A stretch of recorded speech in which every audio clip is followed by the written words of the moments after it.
হতে পারে। তৃণমূল তো একটা গ্যাং, তৃণমূল তো কোনো পার্টি না। গ্যাং ওয়ার, এটাকে বলতে পারেন গ্যাং ওয়ার। যেমন মাফিয়াদের মধ্যে যুদ্ধ হয়, গ্যাং ওয়ার, এটা একটা গ্যাং ওয়ার। ছোটখাটো মাফিয়া তো জেলায় জেলায় না, মাফিয়াতে যেমন এই গোষ্ঠী থাকে, ওই গোষ্ঠী থাকে, সেই গোষ্ঠী থাকে, এদেরও তাই। দেশ জুড়ে ভোটার তালিকা সমীক্ষা তোড়জোড় নির্বাচন কমিশনের। আগস্ট মাস থেকেই বিশেষ সমীক্ষার কাজ শুরু করার ভাবনা। খবর কমিশন সূত্রে বিভিন্ন রাজ্যে কমিশনের কর্মীদের সক্রিয় করা হয়েছে। করতে পারে, কিন্তু কমিশন যে কাজ করা দরকার তার সেই কাজ তো করছে না, তার ম্যান্ডেটের বাইরে গিয়ে। এই বাংলায় এবং ভারতবর্ষে তারা নাগরিকত্ব প্রমাণের জন্য তাদেরকে নিয়োগ করা হয়েছে বলে মনে হচ্ছে। দেখুন, নাগরিকত্ব আমার আপনার কি আছে? ভারতবর্ষ সরকার এতদিন ক্ষমতা ছিল, তা প্রত্যেকে তো সিটিজেন কার্ড দিতে পারত, নাগরিক পরিচয়পত্র হাতে দিতে পারত, যে ভাই হ্যাঁ আপনারা নাগরিক এই দেশে, এই রাজ্যের। কেন্দ্রীয় সরকার মনে করলেই পারে দিতে। আপনার আমার কারোর কাছে নাগরিকত্বের প্রমাণ নেই, আমরা সে কার্ড নিয়ে ঘুরে বেড়াই না, আমরা আইডি নিয়ে ঘুরি, আমরা পাসপোর্ট নিয়ে ঘুরি, আমরা ভোটার কার্ড নিয়ে ঘুরি, এই তো আমাদের পরিচয়। আজকে সেখানটায় হঠাৎ করে নির্বাচন কমিশন তারা নাগরিকত্ব প্রমাণের দায়িত্ব নিয়ে এ ভারতবর্ষ জুড়ে কি করতে চাইছে সবাই বুঝতে পারছে। সরকারি আদেশে, সরকারি নির্দেশে, সরকারের ইচ্ছায় পরিচালিত আজকে ভারতবর্ষ ইলেকশন কমিশন। তাই তারা ভারতবর্ষের লক্ষ লক্ষ কোটি কোটি মানুষকে আগামী দিনে তাদের ডিসএনফ্র্যাঞ্চাইজ করার রাস্তায় হাঁটছে, অর্থাৎ ভোট অধিকার কেড়ে নেওয়ার পথে হাঁটছে বলে আমরা মনে করি। 100 বার সারা দেশ জুড়ে জনগণনা হোক, কিন্তু এইভাবে পিছনের দরজা দিয়ে, আমরা প্রথম দিন থেকে বলেছি, পিছনের দরজা দিয়ে এই এনআরসি, এনপিআর আর সিএএ ভারতবর্ষের বুকে প্রতিষ্ঠিত করবার জন্য নির্বাচন কমিশনের উদ্যোগের বিরোধিতা করি। আরও বলে রাখি, 2003 সাল যেদিন থেকে এনআরসি আর এনপিআর এর কথা হয়েছে, সেই 2003 সালে যে আইনকে হাতিয়ার করে আজকে নির্বাচন কমিশন ময়দানে মানুষের ভোট অধিকার কেড়ে নিতে চাইছে, সে 2003 সালে বাজপেয়ী সরকারের একটা মন্ত্রীর নাম ছিল মমতা ব্যানার্জি। তিনি সেদিন সেই আইন সংশোধনের বিরোধিতা না করে ক্যাবিনেটে সই করেছিলেন এই আইনটা পাশ করে দেওয়ার জন্য। আজ মমতা ব্যানার্জি আপনাকে বলতে হবে বাংলার মানুষকে, সেদিন বাজপেয়ী সরকারের এই 2003 সালের আইনকে সমর্থন করে আপনি ভুল করেছিলেন, যে ভুলের কারণে আজ বাংলা জুড়ে, বিহার জুড়ে মানুষের মধ্যে একটা সন্ত্রাস তৈরি হয়েছে। আমাদের ভোট দেওয়ার অধিকার থাকবে কি থাকবে না এই মর্মে। ভোটের আগে মুসলমান সমাজের কাছে দিদি তো আসবার জন্য প্রস্তুতি নিয়ে রেখেছে, কোথায় হিজাব পড়বে, কোথায় আল্লাহ বলবে, সব ঠিকঠাক করে রেখেছে। ওদের যে সমস্ত আইপ্যাক ফাইপ্যাক আছে তারা বলে দিয়েছে কোথায় আল্লাহ বলতে হবে, কোথায় ভগবান বলতে হবে, কোথায় হিজাব পড়তে হবে, কোথায় পুঁথির মালা পড়তে হবে, কোথায় তুলসীর মালা পড়তে হবে, দিদিকে সব বলে দিয়েছে। দিদিকে আমার প্রশ্ন থাকলো এখনই, যে মমতা বন্দ্যোপাধ্যায় 2012 সালে 10,000 বেসরকারি মাদ্রাসাকে স্বীকৃতি দেওয়ার প্রতিশ্রুতি দিয়েছিল। এখন পর্যন্ত স্বীকৃতি পাওয়া মাদ্রাসার সংখ্যা 235। বর্তমানে মাদ্রাসার স্বীকৃতি পাওয়ার পরিবর্তে 235টি মাদ্রাসার মধ্যে প্রায় 32টি মাদ্রাসার শিক্ষক শিক্ষিকাদের সরকারি অনুদান বন্ধ করে দেওয়া হয়েছে এবং আগামী দিনে আরও 128টা মাদ্রাসার অনুদান বন্ধ হয়ে যাওয়ার আশঙ্কা প্রকাশ করেছেন সেই সমস্ত মাদ্রাসার শিক্ষক শিক্ষিকারা। এদিকে ইমাম ভাতার নামে মসজিদের সমস্ত তথ্য ও ডকুমেন্ট নেওয়া হচ্ছে, যার কোনো প্রয়োজনীয়তা নেই। অপরদিকে মাদ্রাসা একের পর এক বন্ধ করা হচ্ছে। যেভাবে বিজেপি পরিচালিত উত্তরপ্রদেশে এবং আসামে আমরা দেখতে পাই মুসলিম সম্প্রদায়ের মসজিদ এবং মাদ্রাসায় আঘাত করা হয়, ঠিক একই কায়দায় শুরু করেছেন মমতা ব্যানার্জি, শেষ করতে চাইছেন এখানকার মাদ্রাসা ব্যবস্থা। বাংলার মুখ্যমন্ত্রী আপনার কাছে অনেক কিছু জানতে চাই, আপনারা বাংলার মুখ্যমন্ত্রী আপনাকে অনেক কিছু জানতে চাই, আপনি এই বাংলায় দয়া করে সাম্প্রদায়িক রাজনীতি করবেন না। সঙ্গে পশ্চিমবঙ্গের উৎসব পর্ব মিটে যাবে, আর তারপর থেকেই নির্বাচনের দামাবাদ্য উচ্চ করে। সেই কারণে এই রাজ্য থেকেই থাকার ভাবনা করে নিয়েছেন অমিত শাহ। এবং এই প্রসঙ্গে আবার তৃণমূলের শশী পাজা বলছেন যে রাজ্য নেতৃত্বের উপর ভরসা নাই, তাই কেন্দ্রমন্ত্রী এসে গেলেন।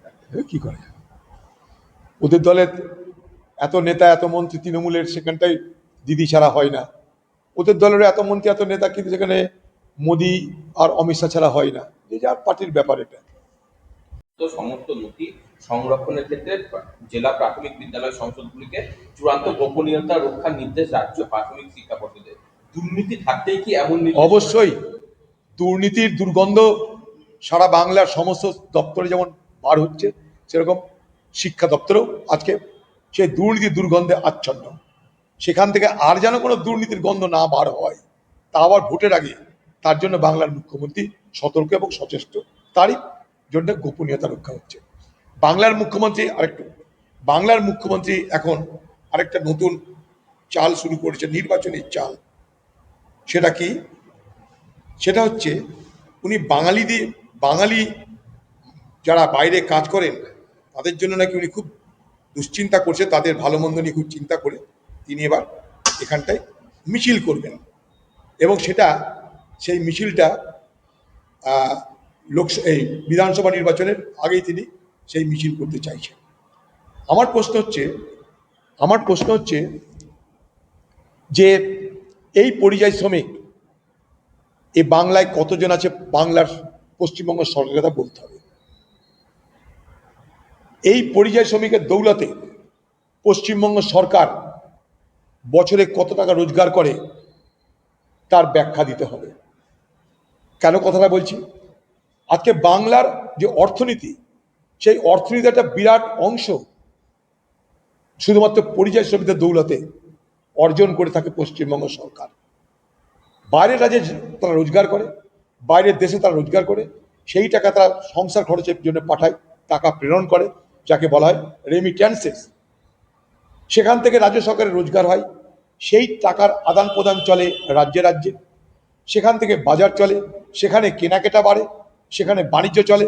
এই বিপুল পরিমাণ টাকা বাইরে থেকে আসছে বলে রাজ্য সরকারের কত টাকা লাভ হচ্ছে আমরা কেউ জানি না।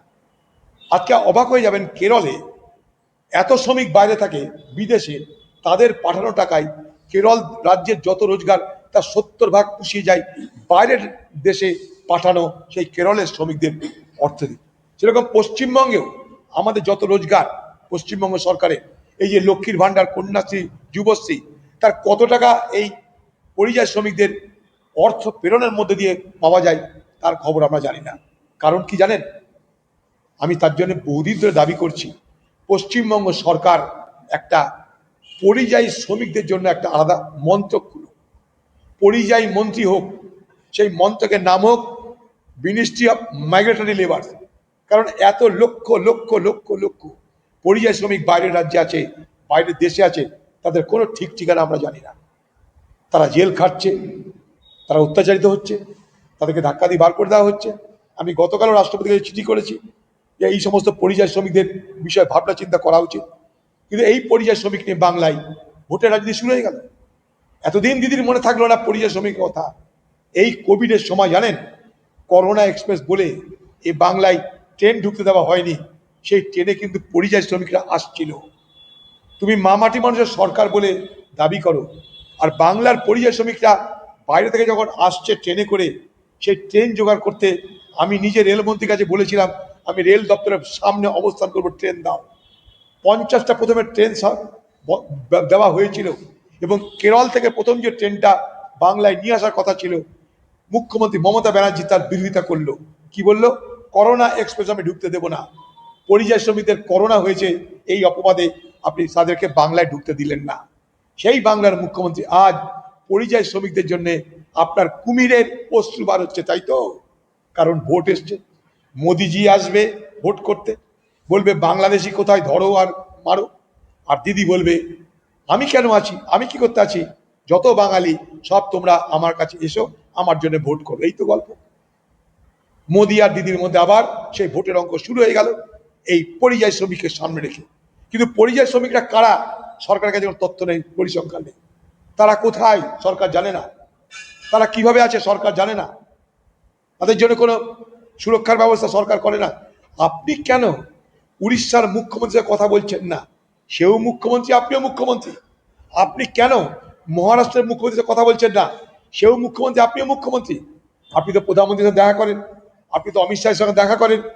তাহলে তাদের সঙ্গে যদি দেখা করতে পারেন, তাহলে আপনি উড়িষ্যার মুখ্যমন্ত্রী মহারাষ্ট্রের মুখ্যমন্ত্রী বা ভারতবর্ষের যে যে রাজ্যে পরিযায়ী শ্রমিকদের বিপদ হচ্ছে সেখানকার মুখ্যমন্ত্রী সঙ্গে কেন সরাসরি কথা বলছেন না? প্রশ্ন আমার। এই কাজ আমি করেছিলাম উত্তরপ্রদেশ যখন যোগীর সরকার, আমি যোগীজির সঙ্গে দেখা করে দাবি করেছিলাম উত্তরপ্রদেশে যখন বাঙালিদের অত্যাচার না হয়, তখন এই তৃণমূল এই পশ্চিমবঙ্গের মুর্শিদাবাদে প্রচার করলো, অধীর চৌধুরী বিজেপির সঙ্গে হাত মিলিয়ে নিয়েছে, যোগীর সঙ্গে মুলাকাত করেছে। সেদিন আমি পরিযায়ী শ্রমিকদের রক্ষার জন্য গেছিলাম। আপনি রাজনীতি করেছেন, আমরা রাজনীতি করছি না, দাবি করছি পরিযায়ী শ্রমিকদের পাশে থাকার জন্য পশ্চিমবঙ্গ সরকার আজ পর্যন্ত কি কি করেছে। আমি নিজে নাগাল্যান্ড থেকে 24 জন পরিযায়ী শ্রমিক যারা মারা গেছিল তাদের ডেড বডি আনিয়ে মালদা পৌঁছে দিয়েছি, তাদের পরিবারকে 10 লক্ষ টাকা করে ক্ষতিপূরণের ব্যবস্থা করে দিয়েছি। খোঁজ নিয়ে দেখুন আপনারা, পশ্চিমবঙ্গে পরিযায়ী শ্রমিকদের জন্য ভোট হয়। পরিযায়ী শ্রমিকদের সময় ঈদে বকরিদে সেই পরিযায়ী শ্রমিকদের জন্য আলাদা ট্রেন ব্যবস্থা হয় না, আমাদেরকে বলতে হয়। আপনি তো রাজ্যের মুখ্যমন্ত্রী, ট্রেন ভাড়া করলে কি হয়? আপনার তো অর্থ আছে, ট্রেন ভাড়া করে নেবেন রমজানের মাসে বকরিদের মাসে, তারা নিজের নিজের জেলায় আসতে পারে, করেন না তো। এখন আপনার চোখ দিয়ে কুমিরের অশ্রু ঝরছে, কুমিরের কান্না হচ্ছে পরিযায়ীদের জন্য, তাই তো? ভোট বড় বালাই দিদি, দিদি আর মোদির কাছে ভোট বড় বালাই। হ্যাঁ, ওটা বাংলাদেশ স্মিতা নিয়ে প্রশ্নটা ছিল। বলছি সাগরদিঘির বিধায়কের বিরুদ্ধে সাগরদিঘির ব্লক তৃণমূলের সভাপতি প্রকাশ্যে সে বলছে যে সাগরদিঘিকে ভাঙর করার চেষ্টা করছে।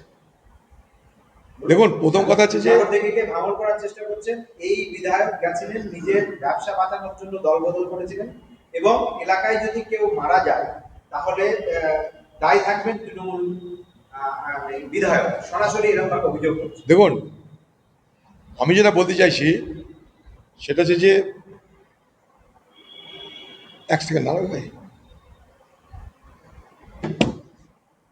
সেটা হলো ওদের ত্রুটি সংশোধন করে বলতে চাই যে সাগরদিঘির কংগ্রেস বিধায়ক বলো, সাগরদিঘির কংগ্রেস বিধায়ক যাকে আমরা দল ভাঙিয়ে তৃণমূলের বিধায়ক পরিণত করেছি। কারণ আজও খাতায় কলমে লিখিত পড়িত সাগরদিঘির বিধায়ক কিন্তু কংগ্রেসের বিধায়ক, তৃণমূলের নয়। যদি জিজ্ঞেস করা হয় নির্বাচন কমিশনকে যে সাগরদিঘির বিধায়কের নাম কি, নির্বাচন কমিশন বলতে বাধ্য বাইরন বিশ্বাস। কোন পার্টি? কংগ্রেস পার্টি। কারণ ওখানে তার ভোট হয়নি দ্বিতীয়বার। তৃণমূলে সেটা হিম্মত হলো না যে ভোট করিয়ে তাকে তৃণমূলের বিধায়ক বানানো, ঠিক আছে? তো সেই জন্য যে বলছে তার ত্রুটি সংশোধন করে বলছি, কংগ্রেসের বিধায়ক যাকে ভাঙিয়ে তৃণমূলে নিয়ে এসেছি সেই বিধায়কের বারবারন্ত আমরা সহ্য করব না। সেই বিধায়ককে তোমরা ভাঙিয়ে নিয়ে গেছো। আমি বলবো সে বিধায়ক কিন্তু দুর্নীতিগ্রস্ত নয়, বাইরন বিষয় কিন্তু চোর না, দুর্নীতিগ্রস্ত না, কাউকে খুন করার মতো ছেলেও না। তাকে ভয় দেখিয়ে, তার পরিবারকে ভয় দেখিয়ে আতঙ্ক তৈরি করে তাকে তৃণমূল তার দলে ভিড়িয়েছে। এবার তারও 12টা বাজাচ্ছে। বাইরন বিশ্বাস কাউকে ভয় দেখানোর ছেলে নয়, পয়সা মারার ছেলে নয়, এটা আমি বলতে পারি। বাকি সে তার ইমান বিক্রি করে দিয়েছে নিশ্চয়ই বলবো, সে তার বিশ্বাসযোগ্যতাকে বিক্রি করেছে নিশ্চয়ই বলবো, কিন্তু বাইরন বিশ্বাস চোর নয়, বাইরন বিশ্বাস কোনো অপরাধ করার ছেলে নয়, এটুকু নিশ্চয়ই বলবো। দাদা এইটা কি বাইরন বিশ্বাসকে এইভাবে বলে ব্লক সভাপতি চাপ সৃষ্টি করার চেষ্টা করছে? চোর তো এরা, চোরদের তো বড় গলা হয়, চোরের মায়ের বড় গলা। ওখানকার পঞ্চায়েত সমিতির চেয়ারম্যান তো চোর, তার ওই পঞ্চায়েতটা তো চোর। তো ওখানে তো বাইরন বলতে গেছে চুরি করো না বা কিছু, জাল লেগেছে, অন্য কিছু না। বাইরন তো প্রতিবাদ করতে গেছে তাই তাদের ঝাল লেগেছে, তাই আগেই ফস করে উঠছে। চোর তো এরা, চোর মানে পুরা চোর, গোটা সাগরদিঘি জানে এটা চোর। মঞ্চে পরীক্ষা পুনর্বাসনের দাবিতে নবান্ন অভিযান হচ্ছে, সেই নবান্ন অভিযানে গিয়ে একবারে পুলিশের চিরুনি তল্লাশি, সমস্তকে আটকে দেওয়া হচ্ছে, গোটা জায়গায় পরিচয় পত্র ছাড়া দিতে দেওয়া হচ্ছে। কি বলবেন? তৃণমূল সরকার তো বেঁচে আছে পুলিশের দৌলতে না। খুন হবে পুলিশ চুপ করে থাকবে, ধর্ষণ হবে পুলিশ চুপ করে থাকবে, লুট হবে ভোট পুলিশ চুপ করে থাকবে। পুলিশের বাহাদুরি কোথায়? যখন শান্তিপূর্ণ আন্দোলন তখন পুলিশের বাহাদুরি। আজকে শিক্ষক শিক্ষিকা যারা, তাদের অন্যায়টা কোথায় আন্দোলন করার ক্ষেত্রে? কেন পুলিশ ওদেরকে আটকাচ্ছে, কেন চিরুনি তল্লাশি চলছে? তারা কি দেশদ্রোহী? তারা কি সন্ত্রাসবাদী? পশ্চিমবঙ্গের সরকারের কাছে বাংলার মানুষ তার জবাব দেবে। এই পুলিশ রাজ, তৃণমূল এবং পুলিশ রাজ, এই পুলিশ রাজ এ বাংলার মানুষ বেশিদিন বরদাস্ত করবে না। আমরা শিক্ষক শিক্ষিকাদের যে আন্দোলন, নৈতিকভাবে পূর্ণ সমর্থন করি সেই আন্দোলনকে, কারণ তারা আজ লুণ্ঠিত, বঞ্চিত, নিপীড়িত, প্রতারিত। তাদের আন্দোলনে পূর্ণ সমর্থন আছে।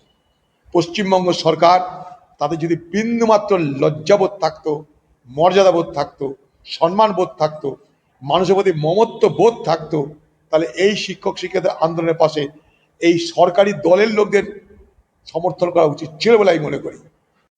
দুর্নীতি মামলায় আবার ফের সিবিআই কে দেখা যাচ্ছে এরা দক্ষিণ দমদম বড়নগর পৌরসভায় আবার অ্যাক্টিভ হচ্ছে। দীর্ঘদিন ধরে চলছে প্রয়োজন।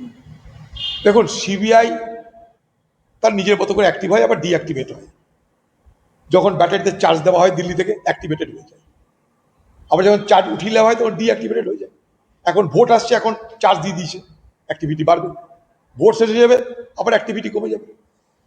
এই তৎপরতা আরজিকর কাণ্ডে হচ্ছে না। অভয়ার বিচার হলো না। আমরা অভয়া, আমরা তামান্না, তাদেরকে আমরা শহীদ বলে মনে করি। অভয়া শহীদ, তামান্না শহীদ। দিদিকে 21শে জুলাই মঞ্চতে বলতে বলবো যে শহীদ অভয়ার জন্যে, শহীদ তামান্নার জন্যে কিছু বলুন। এরা শহীদ। আমরা অভয়াকে, তামান্নাকে শহীদের পদমর্যাদা দিতে চাই। তাদেরকে আমরা শহীদ বলে মনে করি। তাদের বিচার চাই। ঘটনায় ধরা পড়লো মূল মাস্টার মাইন্ড মোজাম্মেল মোল্লা, সেও তৃণমূল, আরো 3জন ধরা পড়লো। সব তৃণমূল হবে। তাহলে যে ভাঙড়ের এই যে খুন যেটা হলো, তৃণমূলের অন্তর্দ্বন্দ্ব, তৃণমূলের মধ্যেকার ভাগাভাগি নিয়ে খুন। এ খুন তো বাংলা জুড়ে হচ্ছে। ভাঙড় হলো, ভাঙড় থেকে মালদা গেল, মালদা থেকে বীরভূম হলো, তো হতেই থাকবে। এ বাংলা খুন আর ধর্ষণের বাংলা। এ বাংলা খুন আর ধর্ষণের বাংলা। এ বাংলা দুর্নীতি আর লুটের বাংলা। এ বাংলা রাহাজানি আর বাটপাড়ির বাংলা। আর তার মুখ্যমন্ত্রী মমতা ব্যানার্জি। পায়নি দিলীপ ঘোষ, ঠিক আছে? তো পেলেন সরি দিলীপ ঘোষ দিল্লি থেকে ফিরে দুর্গাপুর থেকে 18 জুলাই নরেন্দ্র মোদীর এই সবাই ডাক পেয়েছে। এর আগে পাইনি। এর আগে পেয়েছে। এসে তাদের পার্টির মধ্যেকার ব্যাপার। দিলীপ ঘোষকে এখন পছন্দ হয়েছে, তাই হয়তো ডেকেছে। এখন তাদের পার্টির আভ্যন্তরীণ কলহ, গণ্ডগোল, নানা রকমের সমীকরণ, সেটা তাদের পার্টির মধ্যেকার ব্যাপার। এখানটাই বাইরে থেকে আমি কি বলতে পারি।